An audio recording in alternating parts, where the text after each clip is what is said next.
नमस्कार, प्रणाम। मैं म्यूजिक डायरेक्टर भाई सूरज राजा।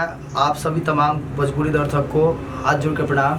आज बहुत खुशी की बात है कि हमारे स्टूडियो में भोजपुरी का डांसर बेताज बादशाह कुणाल अंसर जी आए हुए हैं और बहुत खुशी हो रहा है हम लोग को उनके साथ बैठकर बातचीत करके। और हमारे स्टूडियो में आए हुए हैं, आइए उनसे कुछ सुनते हैं। और ये देखिए हमारे चंदन भैया जो हमारे स्टूडियो का प्रोप्राइटर है। मैं इस स्टूडियो म्यूजिक कंपोज करता हूँ।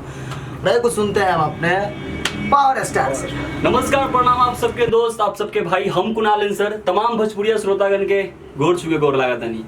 आज इस स्टूडियो में है आरपी रिकॉर्डिंग, मारीपुर मुजफ्फरपुर में है। ये काफ़ी अच्छा लग रहा है यहाँ पे। एंड चंदन सिन्हा जी हैं, इस स्टूडियो के प्रोप्राइटर हैं और इनके साथ बैठकर मीटिंग करके काफ़ी अच्छा लगा हमें। और होप आप सब भी आइए और यहाँ पे कुछ गाना गाइए। अच्छे सभी सिंगर हैं यहाँ पे अवेलेबल एंड सभी कोई गाना गा रहे थे। इन सभी के साथ आज मीटिंग हुआ, कॉफ़ी हुआ साथ में बैठकर, काफ़ी अच्छा लगा। Thank you so much.